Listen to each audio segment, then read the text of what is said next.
Welcome to the deep dive. Today, we're diving into some pretty fascinating stuff you sent over about Pamela Aaralyn. We've got like excerpts from her website Yeah. and a transcript from like a podcast interview she did.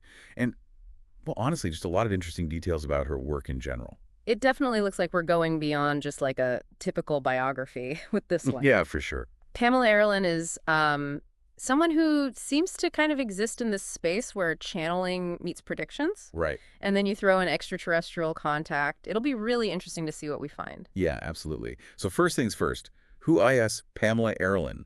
Her website gives us some info, but wow, there's a lot to unpack. It seems like she claims, well, a lot of different abilities, actually. She describes herself as a trance channeler, mystic, spiritual teacher, oracle, remote viewer, galactic historian, even a sound healer, Wow. musician, and a writer. Oh, and she's a PhD student, too. Oh, wow. Yeah, researching applied consciousness and mysticism. Okay, so she's clearly not afraid to embrace, Yeah. a lot of different labels. Right. But what really caught my eye was that she's been channeling since she was 5E, Yeah. like 5 years old. What does that even look like for a child? Definitely not your typical childhood, right? Right. It makes you think that this connection to something beyond the ordinary has been with her from the very, very beginning. It really kind of lays the foundation for understanding her journey where she is now. Yeah. Okay, so let's dig into this channeling aspect a little bit more. Yeah. What does channeling mean in Pamela's world? It feels like for her, it's more than just like a skill she has. It's Mhm. like an integral part of her identity, even a way of life. And a big piece of that is this thing she calls the Council of Nine. The Council of Nine. Okay, so who or what is that? Is this like a group of wise elders somewhere sitting around a table? Not exactly. She describes them as these galactic beings that she channels, Okay. almost like cosmic guardians, All right. offering guidance and insight to humanity. Okay, Cosmic Guardians, so that's pretty out there. Yeah. And from what I see, they don't just like offer vague, feel-good messages. Yeah. They get pretty specific, especially about predictions. Yeah, you're right. And what's interesting is that they seem to advocate for a middle path. They don't have this simplistic view of the universe, like just good versus evil. They present a more nuanced understanding of the forces at play. Okay, so less about fighting demons and more about balance. Exactly, yeah. That's a refreshing take. Speaking of predictions, though, they had some things to say about the recent U.S. election, didn't they? Yeah, and they actually predicted the outcome Wow. correctly in a pre-election channeling, which I thought was pretty intriguing. Yeah, absolutely, given how unpredictable things were. So they got that one right then. What else do they say? Any other interesting predictions? There are some warnings about global shifts that really stand out. They talk about this increase in global conflict, potentially even escalate into what they call a war of the worlds. A war of the worlds. Wow. They also specifically mention these economic impacts, specifically on the U.S. and China stemming from trade wars. Right. And here's where it gets really intense. They suggest that the elected president might be removed from office. Whoa, hold on. Removed from office. How? They mention several different scenarios, possible dangers that might lead to resignation, mental health concerns, even like impeachment proceedings. It's a pretty stark warning. That is some heavy stuff. Yeah. So are we all doomed then? Is that what they're saying? Not necessarily. They emphasize that these events are a reflection of the choices that we make, humanity's collective choices. Okay. It's not just these random events, but rather the consequences of what we're doing, a call to recognize how interconnected we all are. So less about a predetermined fate, more about a course correction we could make. Mm-hmm. We have a part to play in this. Exactly. And that brings us to this idea of taking action, sacred action, as they call it. Okay, sacred action. What does that even mean? Is this about more meditation retreats and positive affirmations? Actually, it's more practical than that. They emphasize things like restoring the environment, building cooperative communities, focusing on clean water and sustainable practices, really putting those intentions into concrete action. Interesting. So less wishful thinking, more roll up your sleeves and get to work then. Right. This call to action, though, does it have a specific focus or is it just general be better humans stuff? One theme they highlight is the rise of what they call the divine feminine. Okay. They predict that we're going to see female leaders becoming increasingly prominent globally, and even suggest that there's a strong possibility of a female U.S. president in the near future. Well, considering what they've said about the current president, that could be sooner than later, huh? Right. But what do they mean by this divine feminine? Is it just about gender, or is there something more to it? It goes beyond just gender, actually. They're talking about qualities like compassion, intuition, and a nurturing energy, coming to the forefront.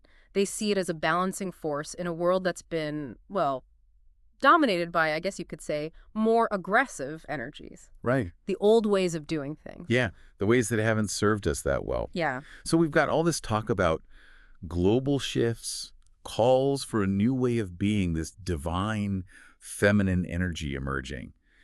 Where do extraterrestrials fit into all of this? Are they just watching us from a distance or more involved than we realize? Well, that's where it gets really interesting. According to the Council of Nine, they're much more involved than we might think. In fact, they claim to be present on Earth right now, Okay. trying to communicate with us. Okay, but if that's the case, why aren't we seeing spaceships landing on the White House lawn?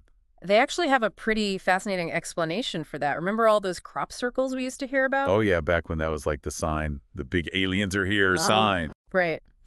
Well, the council suggests that there aren't as many crop circles now because humanity's focus on what they call third density concerns. Well, third density concerns. Things like, just basic survival and material possessions. Okay. It's making us less receptive to those subtler ways of communication. So we're too distracted by our own drama to even notice the cosmic messages in the cornfields. Is that it?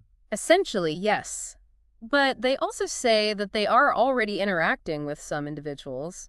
It's just that because of humanity's, collective vibration, their full presence remains hidden. We're just not quite there yet. Okay, wait. So they're here, but we can't see them because we're not on the right, frequency? Yeah, that's kind of the idea. That's a mind bender. I know, it is. It raises a really good question. What does it even mean to be on the right frequency? That's a really good question. And it's a question that goes straight to the heart of the council's whole perspective on reality and consciousness. All right, I'm ready to go deeper. This is getting good. Yeah. It does, doesn't it? Yeah. And believe me, it gets even more fascinating.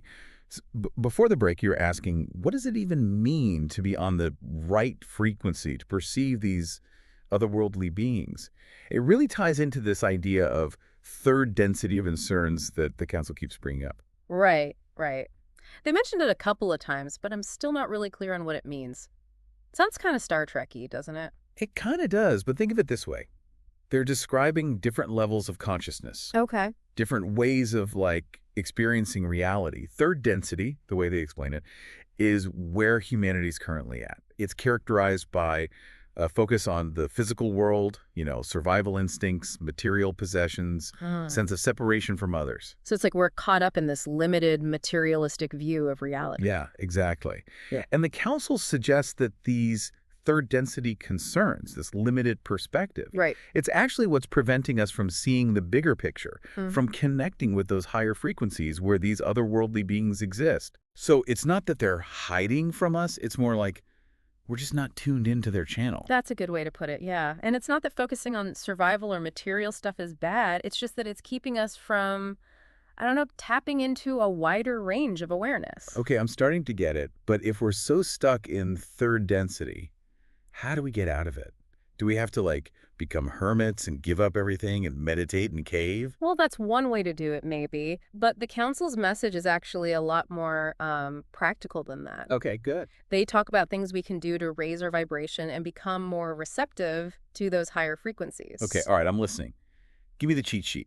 Well, they highlight things like meditation, mindfulness, which helps quiet the mind and connect with, our inner wisdom. So it's not just about zoning out and chanting Om, it's about developing a deeper level of awareness then. Exactly.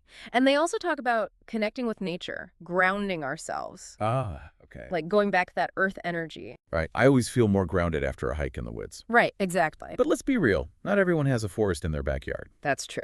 What about people who live in cities, work long hours, don't have that kind of access to nature? That's a good point. And I think the council's message is adaptable. Yeah. It's not like you have to go on some big retreat. Even small things like taking care of a houseplant, walking in a park, just focusing on your breathing can help ground you. Okay, so finding little ways to incorporate those practices into daily life. Right. And remembering it's a journey, not a destination. Right. There's no one-size-fits-all approach. Uh-huh. It's about trying things out, seeing what works for you, and being patient with yourself. Yeah. Even the council acknowledges that we humans have a bit of a learning curve with this stuff. Yeah, for sure. We're not all enlightened gurus overnight. Yeah. Speaking of learning curves, this whole idea of etheric splitting, they mentioned another one that has me a bit confused. Anything to worry about there? Yeah, it's definitely one of their more cryptic predictions. Right. They say the Earth is not actually splitting physically, but etherically. Okay. And they relate this to cycles of awakening, the activation of what's sometimes called junk DNA. It's not just external changes. We're evolving internally, too. Okay, so less about the ground literally cracking open and more about consciousness evolving. Exactly, yeah. What's junk DNA got to do with it, though? Well, scientifically speaking, junk DNA refers to these segments of DNA that don't seem to code for anything specific. But the council suggests that this junk actually has a deeper purpose, that it's connected to our spiritual evolution. And it's being activated now as we move through these cycles, leading to expanded consciousness, the ability to perceive beyond our current limitations. So it's like these dormant potentials we have waiting to be unlocked. Right, exactly. But this etheric splitting, it sounds kind of ominous. Is this like a good thing or a bad thing? They don't really claim it in those terms. They seem to see it as a natural process, an essential part of our evolution. Okay. Moving beyond duality, beyond the limited perceptions that keep us trapped in fear and separation. Right. It's about transcending limitations and tapping into this, higher level of unity. All right. I'm trying to keep up. Global upheaval, raising our vibration, junk DNA activating, the Earth splitting etherically, of course. It's a lot to process. And some of this, like the predictions about natural disasters and conflict, it's pretty scary stuff. Yeah. Is there any way to avoid this, or should we be stocking up on canned goods and building bunkers?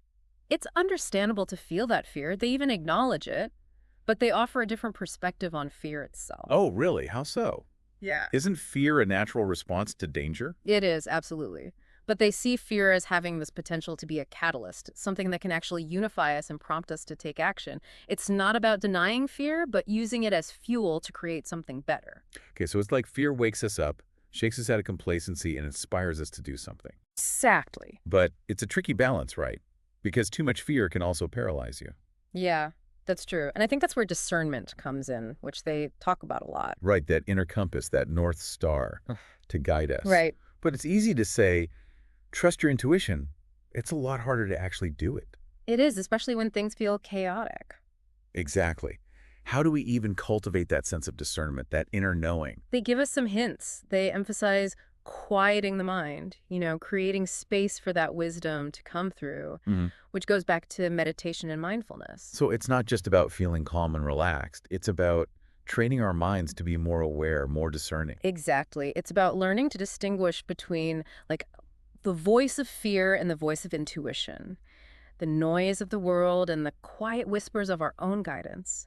And the more we practice, the more we connect with nature, the more we raise our vibration, Right. the easier it becomes to trust that inner compass. Okay, that makes sense. But I got to ask, is there a downside to all this? What about, getting too caught up in the spiritual stuff and disconnecting from the real world?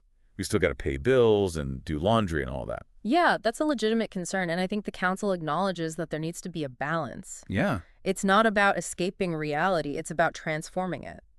Bringing those higher frequencies, those qualities of compassion, unity, Right. into everyday life. So it's not either. It's about integrating those spiritual principles into the reality we live in. Exactly. Finding that balance is part of the journey. Figuring out how to live a spiritually aligned life without, losing touch with what it means to be human. Right. Not about becoming superhuman, but more fully human. Right. I like that. It's empowering. But this brings us back to the divine feminine.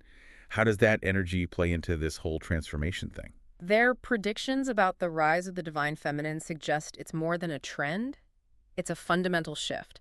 They see it as crucial to creating a more peaceful, sustainable world. Okay. Yeah, I can see how qualities like compassion and collaboration would be important for that.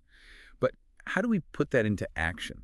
What does embodying the divine feminine even look like in everyday life? Is it just women taking leadership roles or something more? It's definitely not limited to gender. It's about all of us, no matter who we are, embracing qualities like empathy, intuition, nurturing, valuing collaboration over competition, prioritizing caretaking and community over individual gain. So shifting away from those more dominant, aggressive energies that haven't really worked out for us and embracing a more balanced, harmonious way of being. Exactly. And that goes back to what they said about unity. Remember how they talked about moving beyond duality, recognizing our interconnectedness? Yeah, that was definitely a recurring theme. Well, the divine feminine is all about embracing that interconnectedness. Okay. It's about understanding we're all part of this web of life, that our actions have ripple effects way beyond ourselves. That's a beautiful way to put it.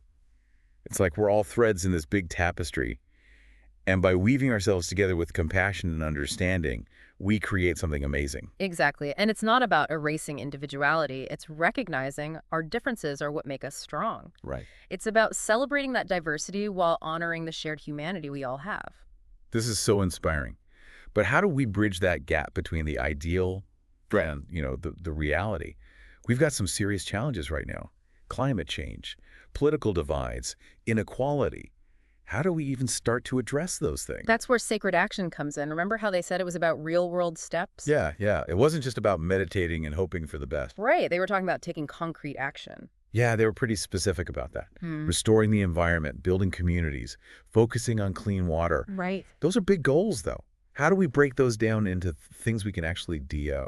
I think it starts with recognizing that every choice, every action we take has an impact, even small ones. So it's about being conscious and asking ourselves, how can I align what I do with what I believe in? Right. How can I make a positive difference? So it's not about waiting for governments or big companies to fix everything. It's about us taking responsibility. Exactly. It's about making conscious choices, choosing sustainable products, reducing what we consume, supporting local businesses, getting involved in our communities, speaking out against injustice, and just treating each other with kindness and respect. Okay, so not grand gestures, just those everyday choices, the millions of little things we each do. Right. And the council reminds us we're not alone in this. We have support, both from them and from all these other beings of light who are working behind the scenes to help us evolve. That's actually really comforting to hear. It's easy to feel alone and overwhelmed when you look at the state of the world. It is. But remembering we're part of something bigger, Yeah. that we have help, Yeah. that gives you strength. Exactly. And it's important to celebrate the progress that's being made, too. Oh, yeah, for sure. Recognize the good that's already happening. It's so easy to get caught up in all the negativity, to feel like we're fighting a losing battle. Right. But focusing on the positive, on the solutions, Yeah. that gives you hope. Exactly. And I think that's a core part of their message. Yeah. Choosing hope over despair, love over fear, and trusting that even with all the chaos and uncertainty, a brighter future is possible. This has been incredible. We've covered so much, from channeling and predictions to, like, the nature of reality and the power of the divine feminine. My mind is blown. I know, right? It is a lot to take in, but that's what makes these conversations so exciting. They push us to question what we think we know and embrace the mystery of it all. Totally. I think the biggest takeaway for me is this. We have a choice. We can stay stuck in fear and limitation, or we can embrace a more expansive view of reality. Yeah. One that includes connection with otherworldly beings, higher consciousness, and the incredible potential we each have. That's a great way to put it. And I think it's a perfect note to leave our listeners on, that sense of possibility and empowerment. Well said. Thanks for joining us on this deep dive. We hope it sparked your curiosity. Until next time, keep looking up, keep asking questions, and keep choosing love. Okay, so we're back and ready to dive into the extraterrestrial side of all this. Before the break, we were talking about how the council says these otherworldly beings are present on Earth, trying to connect with us, but they weren't super clear on the details. Right, yeah, they definitely left us with a lot more questions than answers, but I kind of think that's on purpose, like they want us to figure things out for ourselves, use our own intuition and judgment to sort through all of this. Okay, so it's less like, here's a guide to aliens, and more like, here's some clues, good luck. But I guess let's start with what we do know.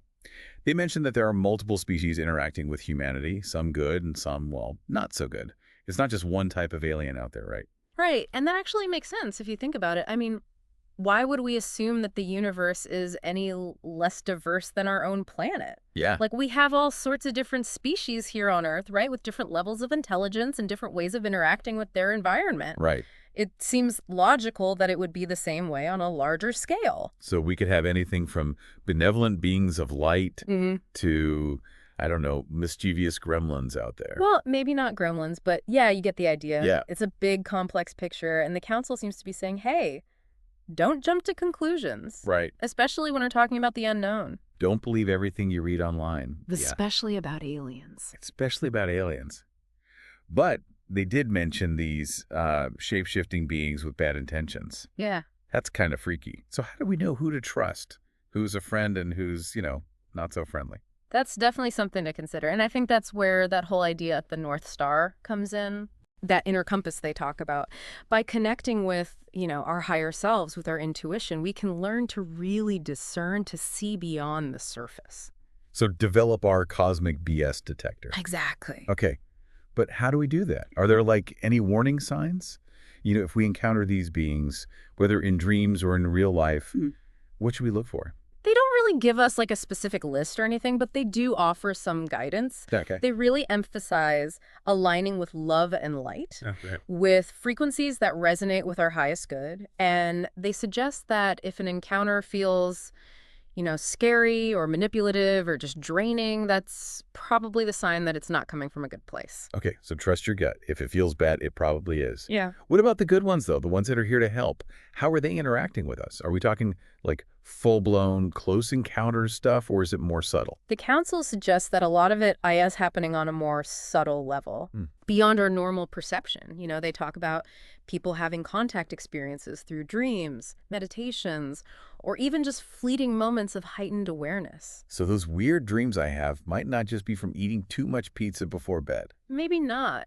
But they also suggest that more direct contact is possible, especially as we, as humanity, raise our vibration and move away from that third density way of thinking. So maybe those spaceships in the White House lawn aren't so out there after all.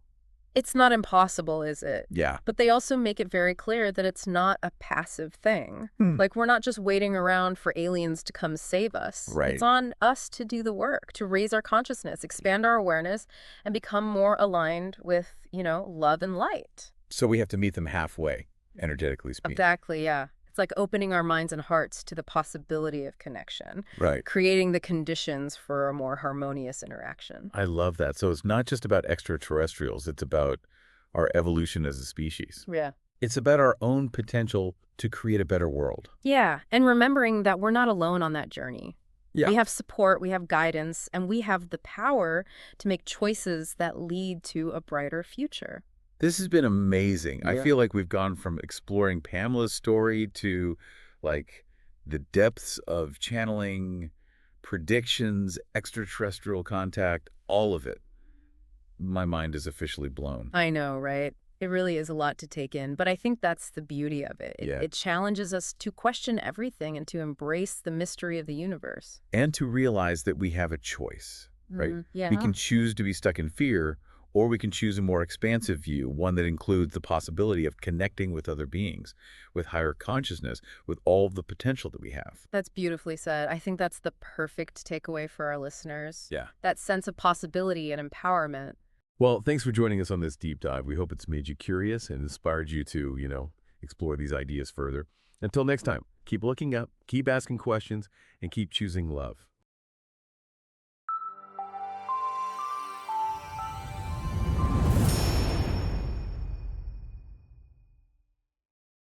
Thank you for cruising with us on Podcast Cruise. If you enjoyed this journey into the unknown, don't forget to like, subscribe, and share. Your support helps us bring you more intriguing and thought-provoking podcasts.